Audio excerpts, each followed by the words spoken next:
Bonjour Église Génération, tellement heureux que tu prennes du temps pour te connecter avec nous aujourd'hui. Quelques petites annonces avant d'aller plus loin. Simplement aviser tous les parents, vous avez le privilège de connecter vos enfants à 11h30 via la plateforme Zoom pour qu'ils puissent se rassembler ensemble. Donc 11h30, Génération Kids, soyez bénis, vous allez avoir réellement un bon temps. Aussi, on veut vous encourager à vous joindre à nous les mercredis soirs, alors que c'est toujours la prière sans se décourager à 19h30 le mercredi soir. Nous sommes tellement bénis. C'est un moment de rafraîchissement, de ressourcement. Et on prend du temps pour écouter des chants, partager, prier ensemble. Vous ne voulez pas manquer ce temps. Nous sommes tellement bénis, nous sommes plusieurs qui se connectons à chaque mercredi. Donc, je veux t'encourager à être là. Tu te dis durant le milieu de la semaine, tu es fatigué, mais c'est la place pour ressourcer tes batteries, recharger les batteries. Donc, sois là avec nous les mercredis soirs, 19h30 via la plateforme Zoom. Annonce extrêmement importante. Samedi, le 19 décembre, sera une réunion d'affaires. Nous devons faire cette réunion. Actuellement, on la fait alors que nous nous rassemblons tous à l'église, mais cette fois-ci, dû à la COVID, nous allons faire différent. Nous allons faire via la plateforme Zoom. Nous allons tous vous envoyer les informations nécessaires pour cette rencontre cette semaine à travers l'infolette. Donc, prenez le temps de lire votre infolette cette semaine. Vous allez avoir toutes les informations nécessaires pour cette rencontre et tous les documents aussi que vous allez avoir besoin. Donc, mettez cette date à votre agenda. Samedi 19 décembre, le matin à 10h, nous allons faire notre réunion d'affaires. Donc, sans plus tarder, prenons le temps d'écouter le message de la semaine. Cette semaine, nous allons continuer notre série Solide comme le roc. Et je vais répondre à la question « Pourquoi l'épreuve ?» On se revoit dans quelques instants.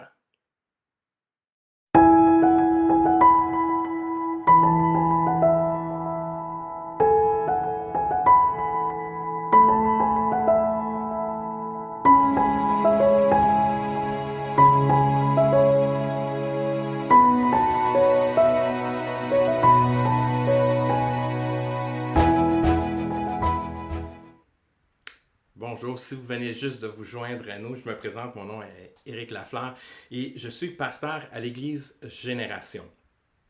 Ce matin, nous continuons notre série « Solide comme le roc » et nous allons essayer de répondre à la question « Pourquoi l'épreuve ?» Pourquoi la souffrance? Vraiment des questions qui sont grandes et que je crois que chacun d'entre nous, on se pose. Mais ce matin, je vais être honnête, authentique avec vous. Je n'ai pas toutes les réponses. Je crois qu'il n'y a personne qui a toutes les réponses. À l'intérieur des Écritures, je crois que Dieu nous démontre un chemin, une raison pourquoi on vit les épreuves et pourquoi il y a de la souffrance. Et c'est cela que nous allons regarder à travers les Écritures ce matin. Mais avant d'aller plus loin, simplement courbons en tête et ouvrons en prière. Père éternel, je viens devant toi ce matin, j'ai tellement besoin de toi. Que ton esprit puisse m'accompagner et me diriger. Seigneur, alors que nous prenons ce temps dans tes Écritures, que tes Écritures puissent nous toucher, nous transformer, renouveler notre intelligence et venir faire la différence dans nos vies. Alors que nous vivons des épreuves, que nous vivons des moments de souffrance, une des choses qui nous rassure, c'est que tu es là. Parce que Jésus, tu es vivant. Tu es notre espérance vivante. Merci d'être là. Merci d'être au contrôle de tout, Seigneur. Et ce matin, on veut te donner la gloire, l'honneur et la puissance. Et Père, je prie dans le merveilleux nom de Jésus et tout le monde dit Amen. Amen. Sans plus tarder, je vous invite à tourner dans 1 Pierre, chapitre 1, versets 6 à 9. Nous continuons l'étude de la première lettre de l'apôtre Pierre. Et déjà depuis quelques semaines, nous nous retrouvons dans le premier chapitre et nous avançons tranquillement. Et ce matin, nous allons regarder à travers le verset 6 et 9. Et c'est l'apôtre Pierre qui parle à l'Église, encore une fois, comme j'ai mentionné dans les autres messages, juste pour vous remettre dans le contexte, simplement que l'apôtre Pierre est en train de parler aux croyants de l'Église, de plusieurs églises, et qui est en train de préparer en train de rassurer l'Église parce qu'elle vit des moments de persécution, vit des moments d'épreuve, vit des moments de souffrance. Et l'apôtre Pierre nous prépare l'Église. Et je crois qu'en lisant ce texte, ça nous prépare nous aussi à passer à travers les épreuves que nous vivons et les moments de souffrance même que nous pouvons faire face. Donc, sans plus tarder, 1 Pierre 1, versets 6 et 9 qui dit « C'est pourquoi vous êtes remplis de joie, même si toutes sortes de difficultés doivent vous rendre tristes pendant un peu de temps. Ces difficultés servent à montrer la qualité de votre foi.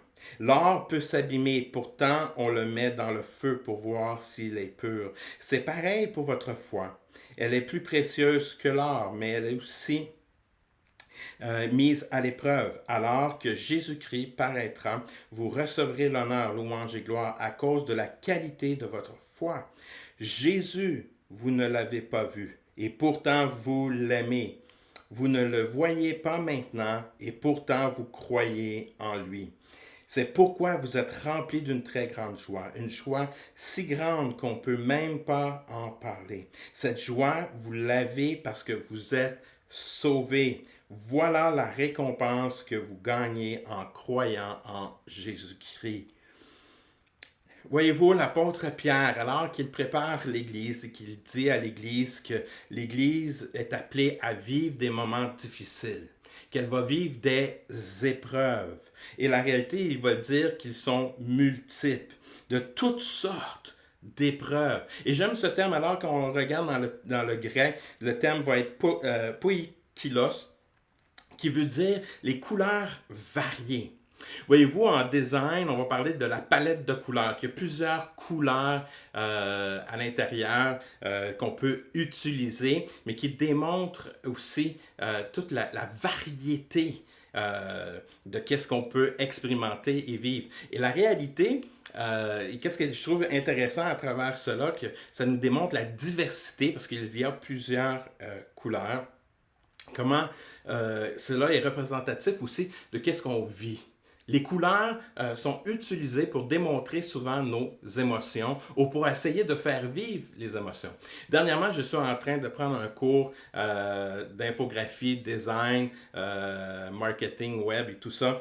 Et c'est très intéressant. Un des cours, c'était la psychologie des couleurs. Et comment voir les couleurs sont rattachées à nos émotions et quelles émotions qu'on veut faire vivre, véhiculer à travers les designs. Et je trouvais ça tellement intéressant. Si vous remarquez les logos qu'on va retrouver pour les restaurants, vous allez voir qu'ils vont utiliser presque tout le temps le rouge. Il va toujours avoir un élément de rouge à l'intérieur du logo, que ce soit McDonald's, Pizza Hut, Burger King, PFK, nommez-moi les restaurants, il va toujours avoir un élément de rouge. Pourquoi? Parce que le rouge ouvre la faim. Souvent, les institutions financières vont prendre le bleu pour démontrer qu'il y a stabilité. D'autres institutions financières vont utiliser le vert, comme la Caisse des Jardins, qui veut dire la croissance, que tu vises une croissance économique. Voyez-vous, comment que les couleurs sont variées nous emmènent à vivre les émotions.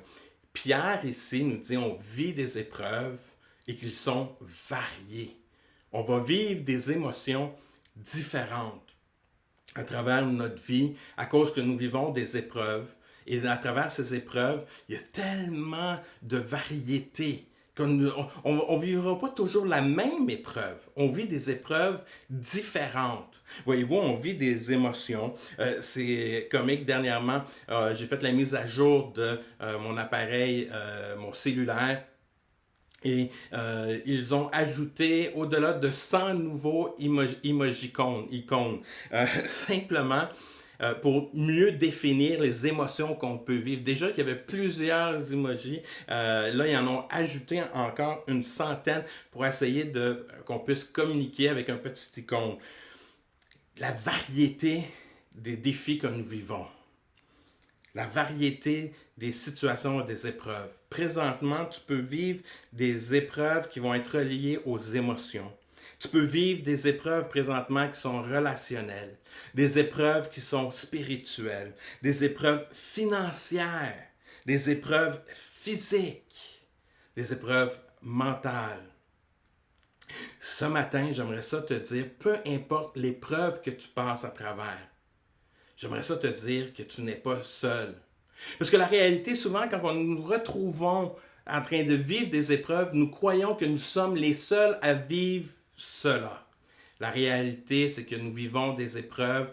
Des fois, elles peuvent être différentes. Mais la réalité, c'est que nous vivons une épreuve et on peut se relier, on peut s'attacher et on peut s'encourager, s'édifier pour passer à travers l'épreuve. Nous avons besoin de chacun et l'autre, surtout dans les moments d'épreuve. L'ennemi va vouloir essayer de nous isoler pour qu'on manque, qu'on ne passe pas l'épreuve. Mais alors qu'on puisse réaliser l'importance d'être ensemble aujourd'hui, alors qu'on vit tous des épreuves, surtout dans la saison que nous vivons, chacun d'entre nous, nous vivons des épreuves. Que ce soit avec le couple, que ce soit au travail, que ce soit à l'intérieur de l'Église, peu importe l'endroit où que nous nous retrouvons, on va vivre des épreuves. Je crois que c'est important qu'on puisse le réaliser alors que Pierre parle, il parle à l'Église, puis il encourage l'Église, qu'on puisse les vivre ensemble, de ne pas avoir peur de partager, de discuter, et qu'on puisse dire, hey, je vis des épreuves, je vis des moments difficiles de ce temps-ci. Et cela va faire qu'on va pouvoir travailler ensemble, on va pouvoir s'encourager, s'édifier. Mais n'ayons pas peur de partager nos épreuves. Parce que la réalité, nous les vivons tous. C'est pas vrai qu'il y a une personne qui est arrivée ici qui a vécu aucune épreuve. C'est pas vrai. Donc, je veux t'encourager à partager tes épreuves. Ne reste pas seul. Que tu puisses ne pas avoir peur et qu'on puisse discuter et partager ensemble et s'encourager. Voyez-vous, la réalité, c'est que alors qu'on vit des épreuves, souvent nos épreuves vont nous amener à vivre des moments de souffrance. C'est pour ça que l'apôtre Pierre va mentionner que pour un certain temps, on vit des moments tristes. Et j'aimerais ça t'encourager à vivre ces émotions-là. Souvent, je crois, dans le monde évangélique, on a cette pensée-là que, oh non, j'ai pas le droit de démontrer que je suis triste, parce que si je démontre que je suis triste, c'est que je suis pas en train je suis pas en train de représenter la joie que j'ai de mon salut. Non, l'apôtre Pierre est en train de dire que c'est correct d'être triste par des moments. C'est correct. Vivre des moments difficiles, c'est correct d'être triste. Oui, on se réjouit parce qu'on sait que c'est pour un certain moment, mais on a le droit d'être triste. On a le droit de vivre nos émotions. C'est correct de pleurer. C'est correct de pleurer. Je crois qu'aujourd'hui, une des grandes erreurs que nous faisons, c'est d'essayer de toujours éviter nos souffrances. Surtout dans notre société nord-américaine, je trouve de plus en plus des fois désolant, juste la façon que, alors que nous voyons que des personnes vont vivre un deuil.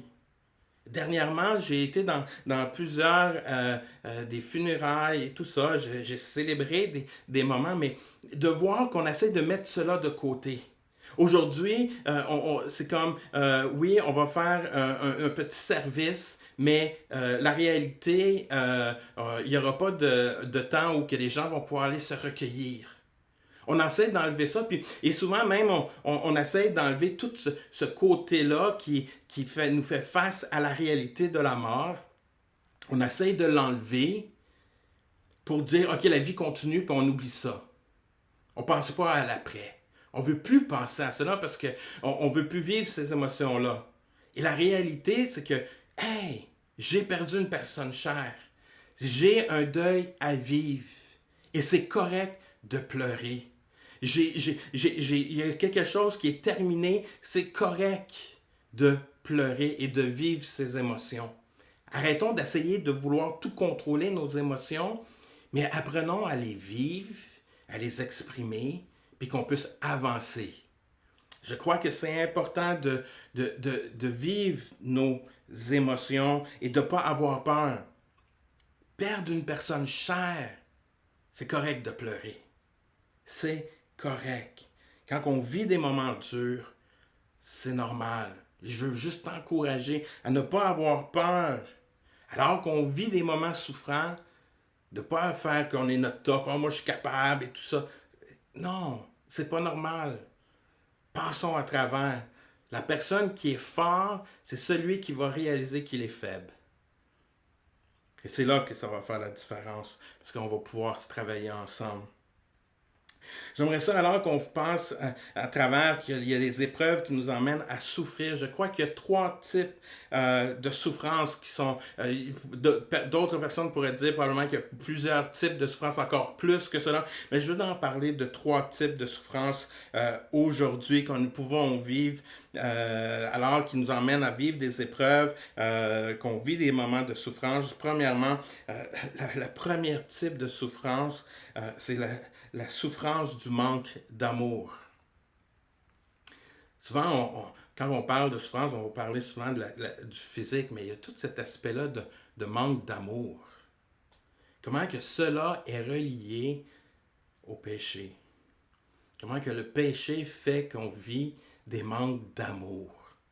Comment que ça peut être souffrant?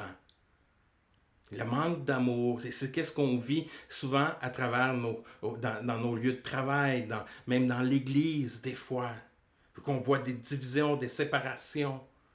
Et présentement, dans le monde évangélique, il y a beaucoup de monde qui se divise et tout ça. Et on ne prend pas le temps de simplement s'écouter. On a arrêté de s'aimer.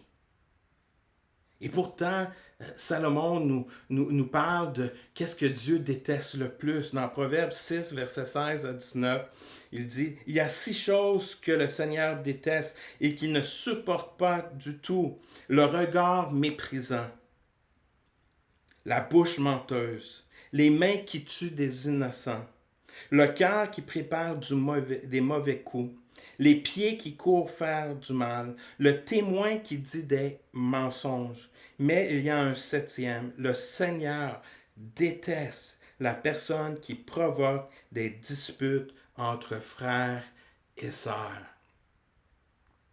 Le manque d'amour amène à vivre la souffrance. Le péché nous amène à vivre le manque d'amour de Dieu. C'est pour cela que Jésus est venu à la croix pour nous, pour effacer notre péché, pour qu'on puisse expérimenter le vrai amour de notre Dieu. Le plus grand souffrance que nous avons, c'est le manque de l'amour de notre Père. Et ça, c'est le péché qui nous empêche de vivre cette pleine amour. Mais Jésus est venu prendre la place que nous, on méritait pour qu'on puisse expérimenter à nouveau cet amour inconditionnel. Que cet amour que tu peux, cette souffrance que tu peux vivre aujourd'hui, moi, je veux juste t'encourager d'enlever la haine, la colère, d'arrêter de se penser supérieur, la bouche menteuse, le faux témoin. Savez-vous comment que c'est souffrant de vivre quelqu'un qui... Je ne sais pas si vous l'avez vécu, moi j'ai déjà vécu, des personnes ont déjà dit des choses sur moi que c'était pas vrai. Comment que c'est souffrant, parce que tu ressens comment il y a ce manque d'amour. Mais qu'on puisse enlever tout cela et qu'on puisse expérimenter le pardon de notre Dieu et que nous aussi qu'on puisse pardonner pour qu'on puisse vivre cet amour. Il y a tellement de monde qui souffre du manque d'amour aujourd'hui. Et moi, je veux t'encourager aujourd'hui, alors que tu peux faire face à cette épreuve. Laisse-moi te dire que notre Père Céleste veut t'envelopper de ses bras d'amour aujourd'hui. Il veut simplement que tu reconnaisses qui est Jésus et ce qu'il a accompli à la croix pour toi. Voyez-vous, il y a la souffrance à cause du manque d'amour. Je crois aussi qu'il y a la souffrance à cause qu'on est obéissant. Savez-vous, des fois, quand on est obéissant, cela peut amener aussi une souffrance. 1 Pierre 2, 11, 12 nous dit, Amis très chers, vous êtes déjà de passage et des étrangers sur cette terre. C'est pourquoi je vous le demande, ne suivez pas les désirs mauvais qui luttent contre vous. Au milieu de ceux qui ne connaissent pas Dieu, ayez une bonne conduite. Alors, s'ils vous accusent faussement de faire le mal, ils verront vos bonnes actions. Et ainsi, le jour où Dieu viendra, ils lui rendront gloire. 1 Pierre 3, 17 dit, oui, il vaut mieux souffrir en faisant le bien, si Dieu veut cela, plutôt que de souffrir en faisant le mal. Je crois que nous sommes appelés des fois à vivre la souffrance, l'épreuve qu'on vit, qu'à cause qu'on désire être obéissant. Cela va amener de la souffrance qu'on peut vivre. À travers les Écritures, à maintes endroits, on voit les personnages, que ce soit Abraham, que ce soit David, que ce soit Joseph, qu'on voit comment ils ont vécu des moments alors qu'ils sont obéissants, ils sont appelés à vivre des moments de souffrance à cause qu'ils sont obéissants à Dieu.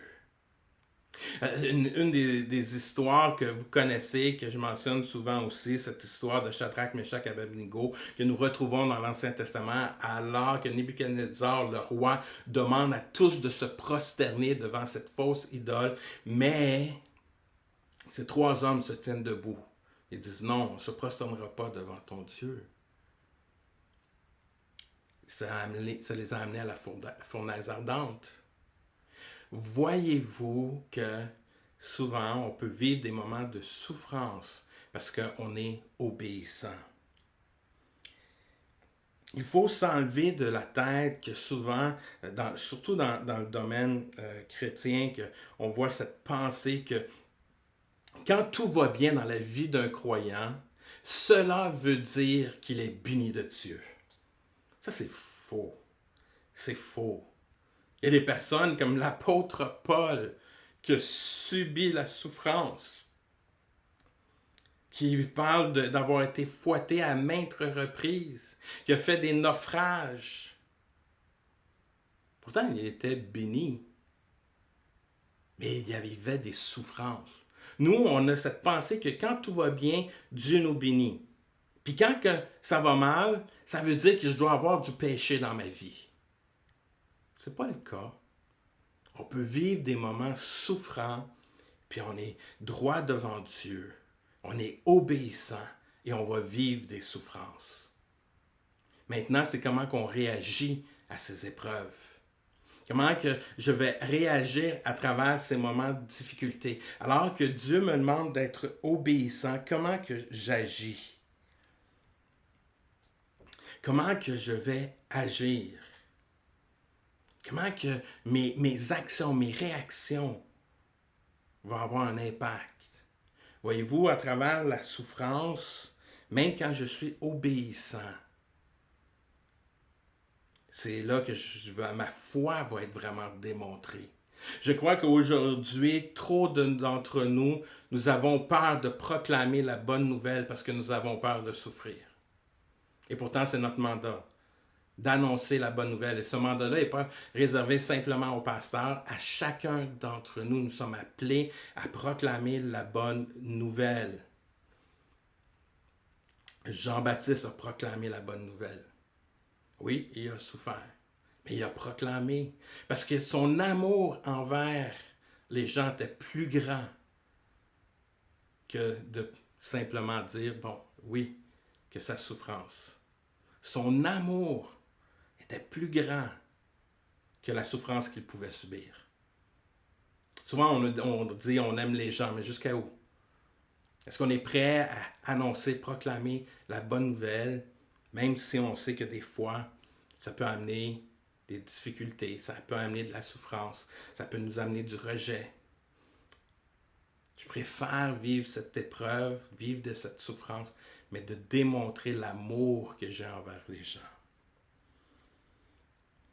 Voyez-vous, un autre type de la souffrance, c'est qu'il y a une souffrance que nous ne contrôlons pas. Il y a une souffrance qu'on ne contrôle pas.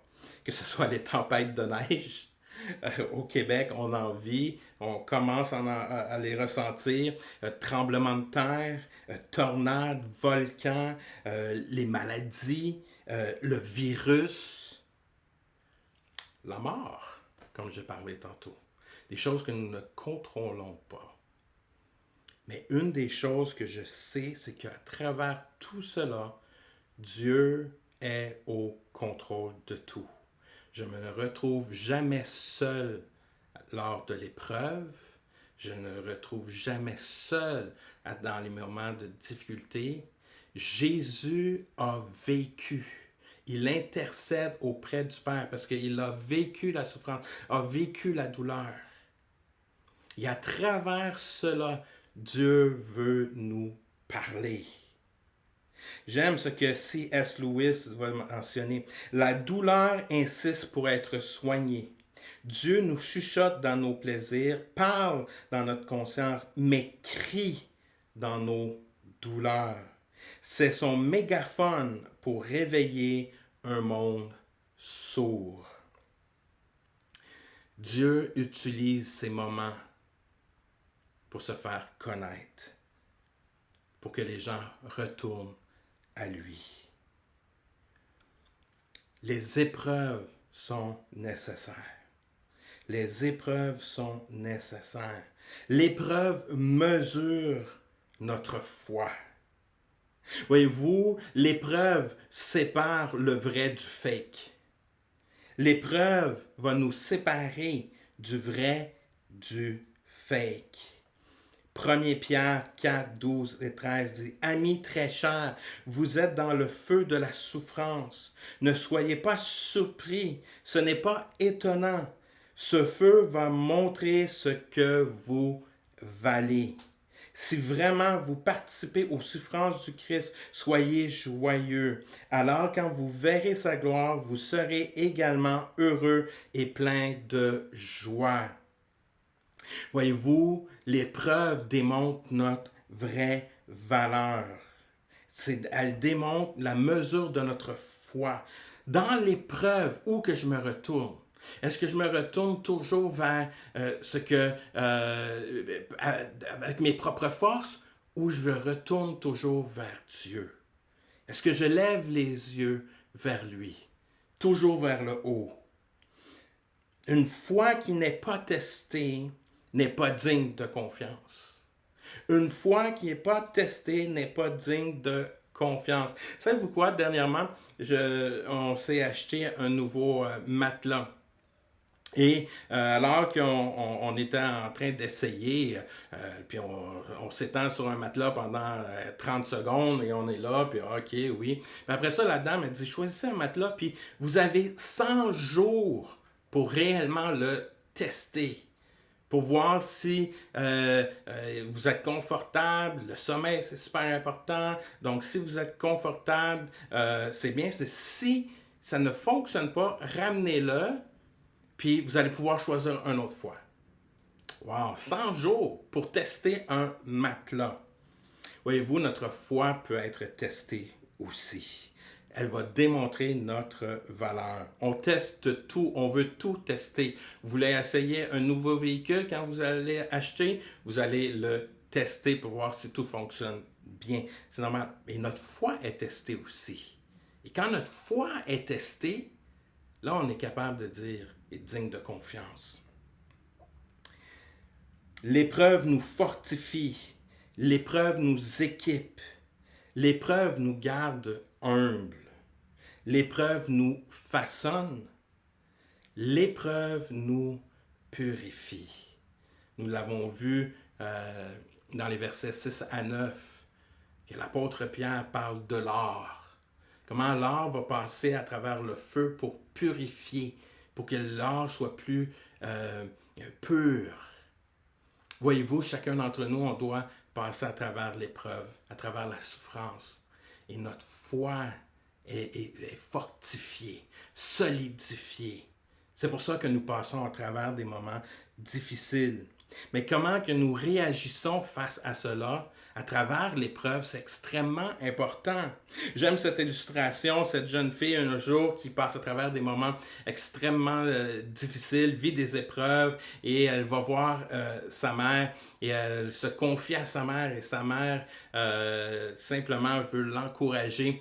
Alors que sa fille vit des moments d'épreuve, elle se sent fatiguée. La mère va sortir 3 chaudrons, remplir d'eau, elle va le mettre sur la cuisinière. Elle allume les ronds et commence à bouillir. Et dans le premier chaudron, elle va prendre des carottes, elle va mettre dans le premier chaudron. Par la suite, elle va prendre un œuf, puis elle va le mettre dans le deuxième chaudron. Et dernièrement, elle va prendre des graines de café. Elle va le mettre dans le troisième chaudron. 30 minutes plus tard, alors que l'eau a bouilli et tout ça, 30 minutes plus tard, elle ressort les carottes et regarde sa fille.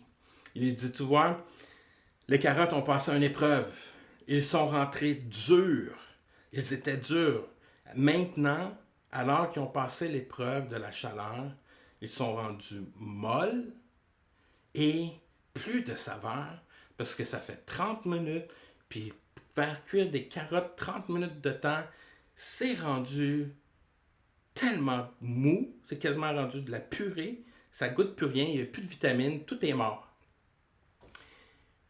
Deuxième, l'œuf. L'œuf qui est rentré, lui, sensible, fragile, est rentré dans l'eau bouillante, est devenu dur.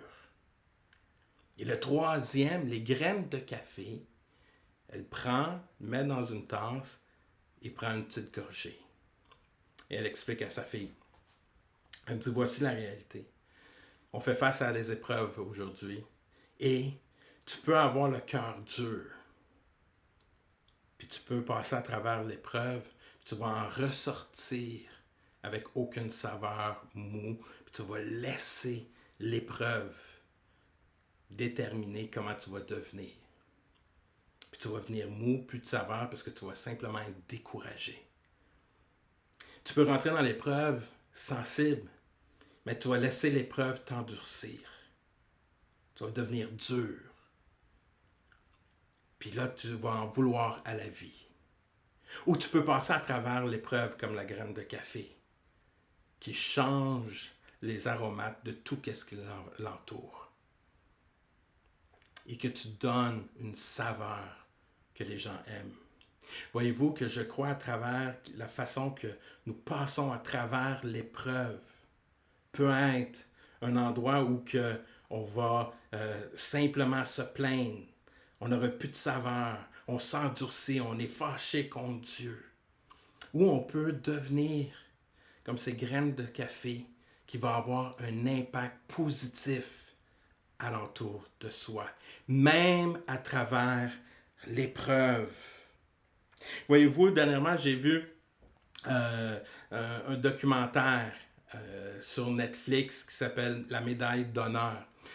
C'est cette médaille d'honneur qui, en temps de guerre, est remise aux soldats qui ont fait une œuvre extraordinaire et elle est remise par le président des États-Unis. C'est la médaille la plus haute qu'un soldat américain peut avoir et seulement quelques personnes ont cette médaille. Et alors que il partage les histoires de ces hommes qui ont eu cette médaille d'honneur. Un des hommes, un des récipients qui a eu cette médaille, il mentionnait, il dit, cette médaille représente la pire journée de ma vie.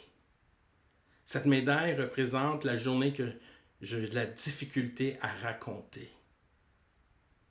Mais pour les autres, c'est un moment de célébration parce que cet homme s'est sacrifié pour ses frères, pour son entourage, pour son pays, d'une façon extraordinaire.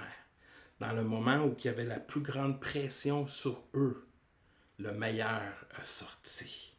Voyez-vous, à travers les souffrances, les épreuves, le meilleur peut sortir. Le meilleur peut sortir. Et dernièrement, la dernière illustration que je veux vous partager, souvent vous allez m'entendre à travers des messages cités Dr. Frank Damasio, qui est pasteur aussi.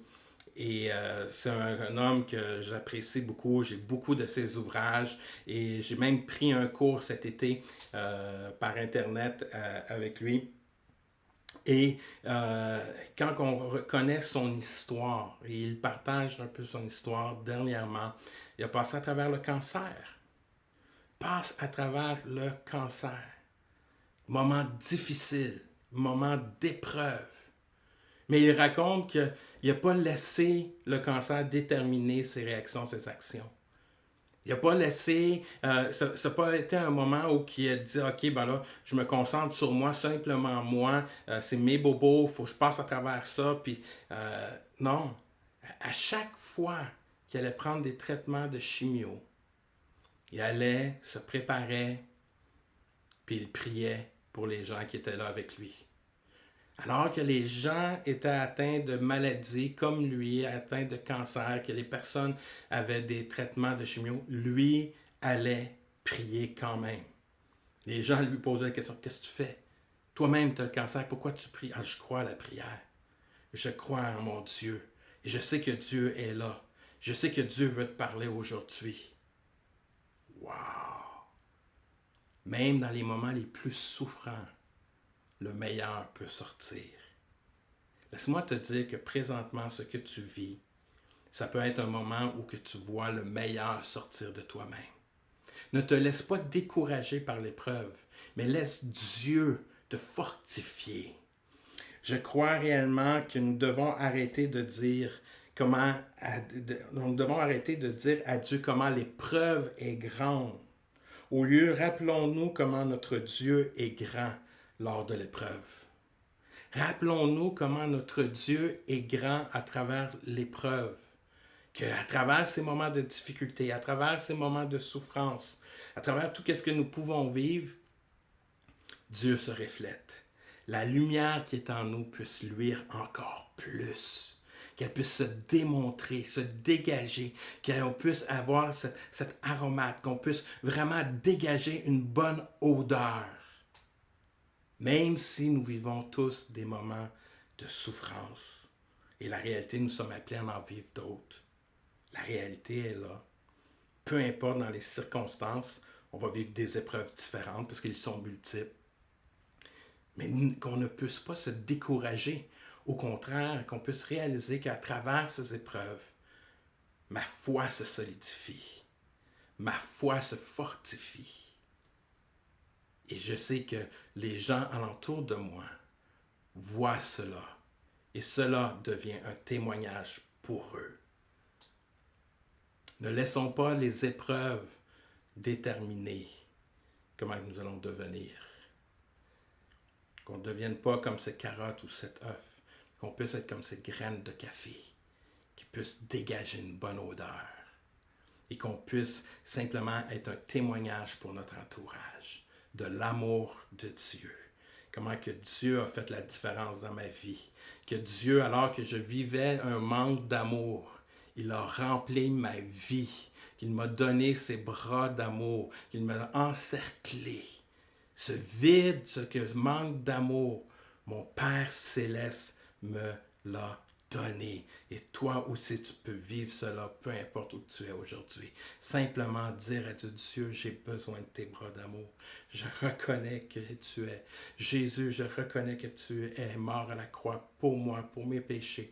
Et Seigneur, j'ai besoin de tes bras d'amour. Et tu vas voir où tu es présentement, tu vas ressentir ces bras d'amour t'envelopper. Maintenant, dans le merveilleux nom de Jésus. Amen. Que Dieu vous bénisse ce matin.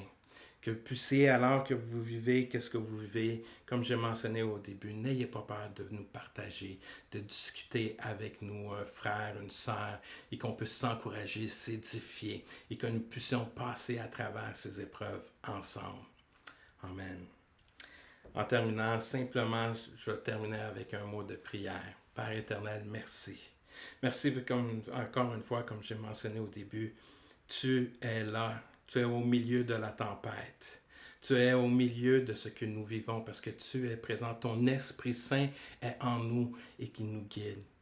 Que tu puisses vraiment, Seigneur, faire ton œuvre, nous fortifier. Seigneur, alors qu'on vit ces épreuves, que tu puisses nous purifier aussi et qu'on puisse devenir saints, irréprochables devant toi. Fais ton œuvre dans nos vies. Seigneur, je te demande aussi de consoler celui qui vit des moments difficiles présentement. Seigneur, que tu puisses le relever, qu'il puisse ressentir tes bras d'amour. Fais ton œuvre ce matin, dirige, guide, que ton esprit puisse faire la différence ce matin. Oh, agis puissamment, Père. Et je prie dans le merveilleux nom de Jésus. Amen. Amen. En terminant, simplement vous rappeler les Générations Kids, 11h30. Vous pouvez vous connecter, avoir un bon temps ensemble. Mercredi prochain, temps de prière et on continue à vous demander votre générosité, continuez à contribuer à l'Église via les virements Interact dont a commencé à l'Église génération.com ou simplement via notre site Internet. Que Dieu vous bénisse. On se voit la semaine prochaine.